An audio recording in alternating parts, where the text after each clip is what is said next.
What's going on, everybody? This is Jeff with AltCoin Buzz. So today, in this video, I want to talk about the importance of investor confidence. Not just you, the investor, who's very important. Obviously, the majority of our audience is people just like you and me, so average, everyday people.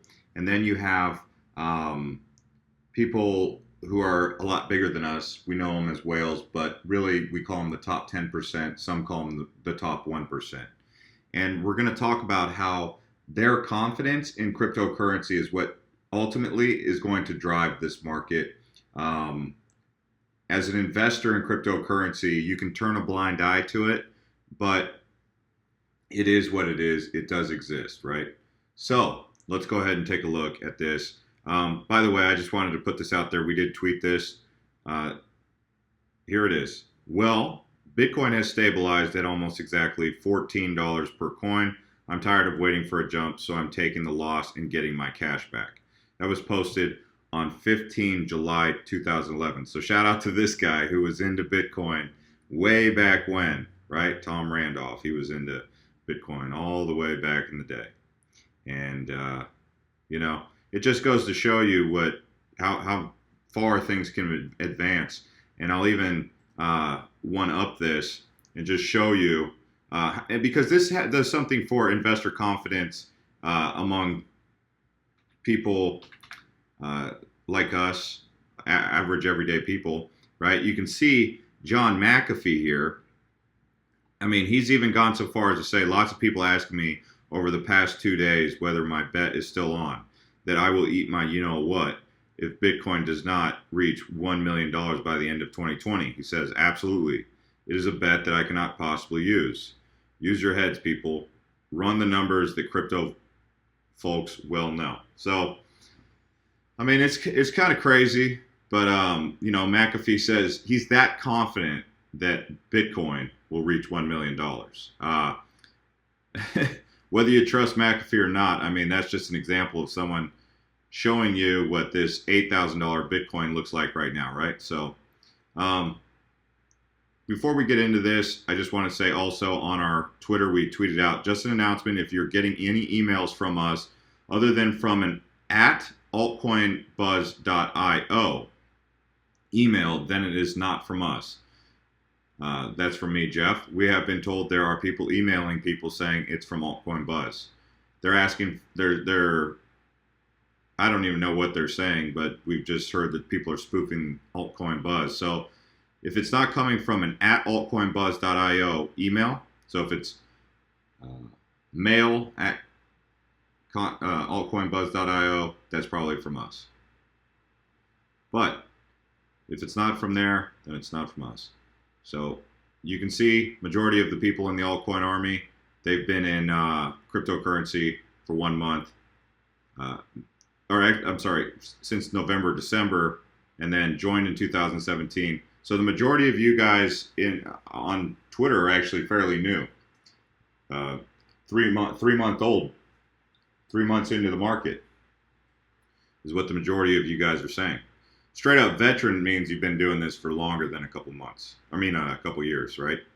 So let's go ahead and talk about this very important issue that I wanted to bring up. So we have this thing, it's called wealth inequality, right? Here on Wikipedia, you have wealth inequality in the United States. And I wanted to scroll down to this data set that's here. So this is just the stock market, and we can run side by side with the stock market because cryptocurrency, in a way, functions similarly, right? Notice this, bottom 20% of people own about, Federal Reserve reported the median value of stock ownership by income group for 2016. Bottom 20%, 5,800. 20 to 40%, 10,000. 40 to 60%, 15,000. 60 to 80%, 31,000. That means that, as a matter of fact, from 0 to 90% does not even make up as much value as the top 10% of people who have 365,000, right? So you can see how the whales, investor confidence from the whales, are what drive our economy. Whether you like to admit it or not, that's how it is, right? Now, of course, a lot of you guys are saying, well, Jeff, Don't you understand why we're getting into cryptocurrency is to take the power out of the richest hands and put it into, do a wealth distribution thing, right? Well, you have to also understand they're smart, okay? Wealth redistribution. You think they're just going to give up all this power because you have this, you're a part of this new renaissance, right?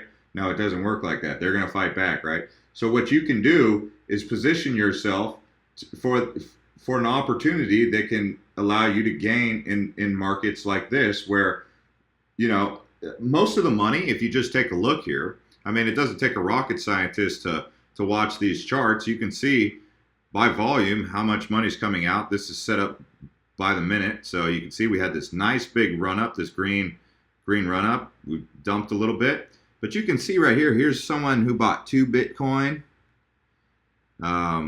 Here's a nice green run for a second. Let's see what happens when it updates. A little bit of red. If we take a look, you can see what the sell orders are. Someone sold to almost 3 Bitcoin. So if you just watch GDAX, here it is on GDAX. I've shown you this before.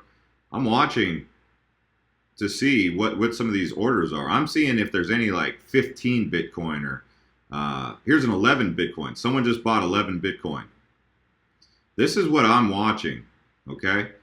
I want to know how many big whales there are. I mean, that's almost $100,000 of Bitcoin just bought right there. I also want to know if the whales are offloading. I'm also paying attention to what you guys, or the average person's doing right here, right? And this is just data, real-time data.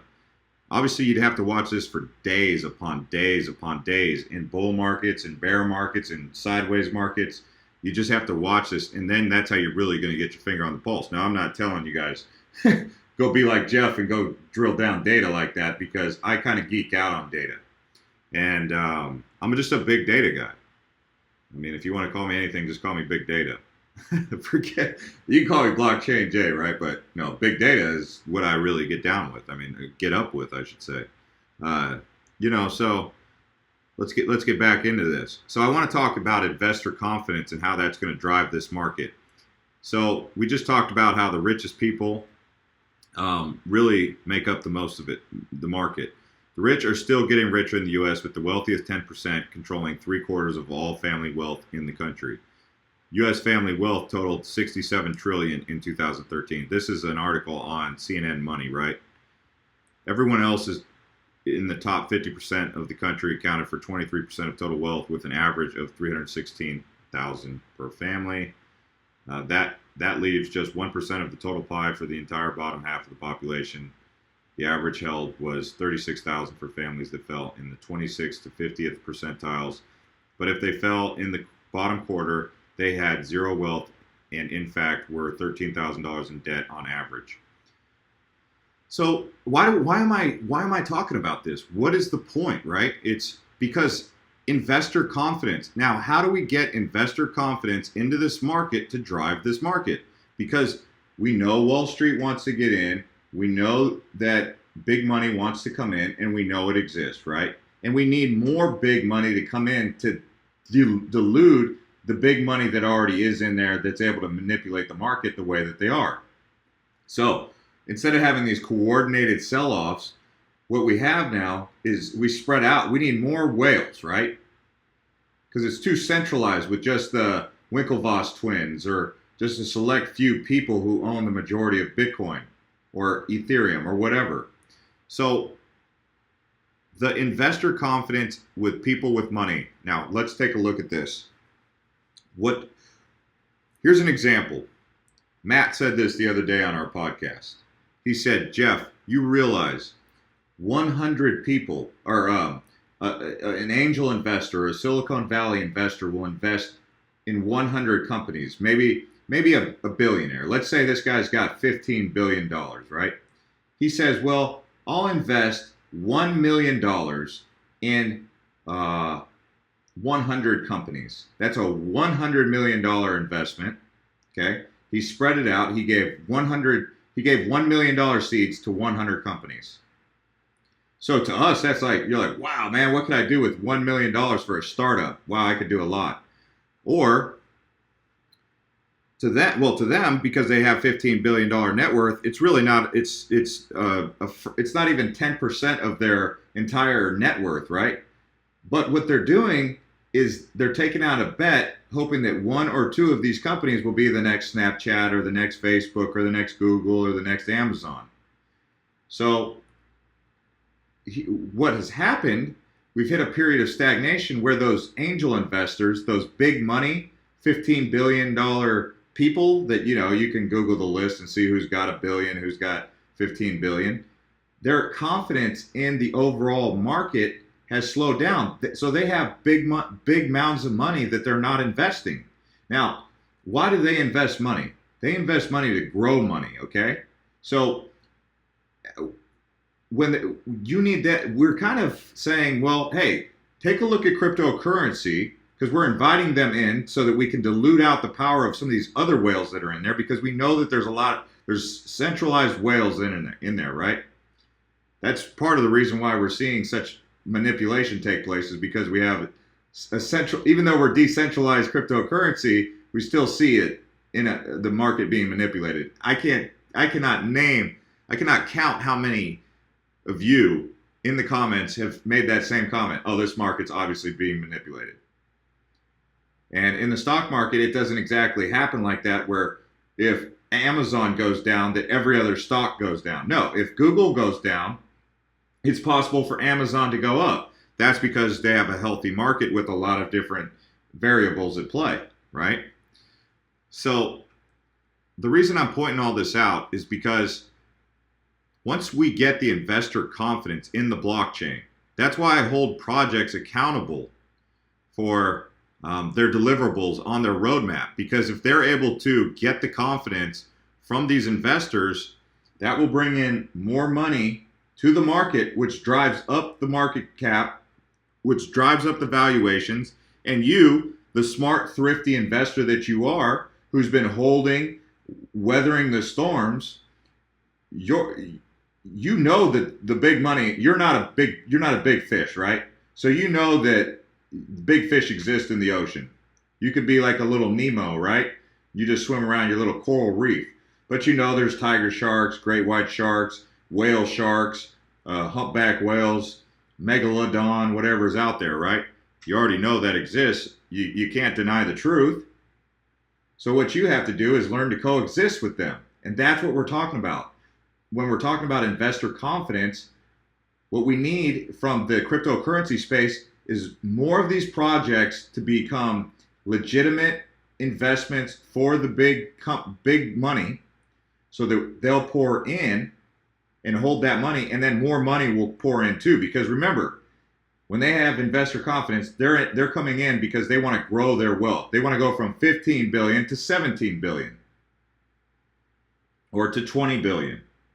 But they're not going to invest if they're losing money. And in the United States and globally, really, there's been a lack of investor confidence. So when you have a renaissance like this with cryptocurrency, there's an opportunity for investor confidence to raise up and bring in new money, and you as the investor, or maybe even the technology innovator, have an opportunity here to seize the moment.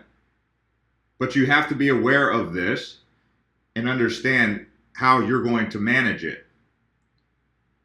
So manage your portfolio with this factor in mind, that when big money comes in, because of investor confidence. So it's really important that we don't just invest in a cryptocurrency because we like the name and we like the face behind it, but we need to make sure that what's the substance behind it? Like, what are they doing? Are they delivering on their roadmap? Where's their app? Where's their tech? That's this kind of stuff that we're talking about.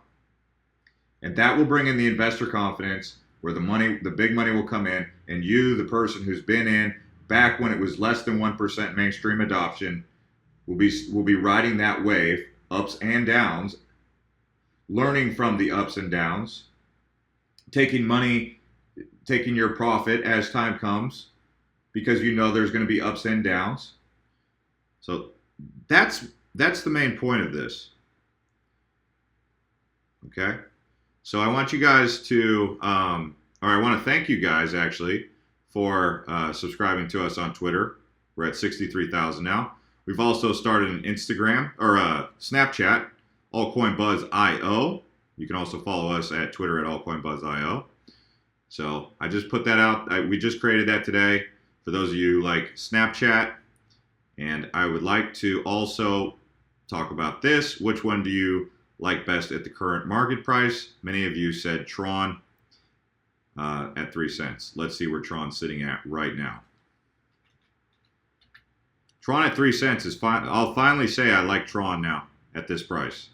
This is the price that I bought in at. I'm back to even with Tron now. Great, right? Actually, I'm a little bit above even because, yeah, long story, but I'm above even. But it doesn't matter. I'm still like whatever. But this is the price range when I bought in, well off its all-time high. I would love to see it go back here so that all you guys who've held that bought up here get your money back. Even more so, I'll be honest with you. Of course, I'd like to make money or earn money, but I'm mostly hoping that this Tron project gets cranking back up so that anyone who bought in up here can sleep easy. Because I know a lot of people FOMO'd into this thing and they've been holding on like dear life. Please, guys, don't FOMO anymore. Oh man, because I don't want to see you guys have to go through that. Anyways, let me know what you guys think about big money on the sidelines, big money coming into the market, investor confidence, and share your thoughts in the comments below. Thanks to everyone who's following us on social media, Twitter, Snapchat, Instagram, Steam it. See you guys.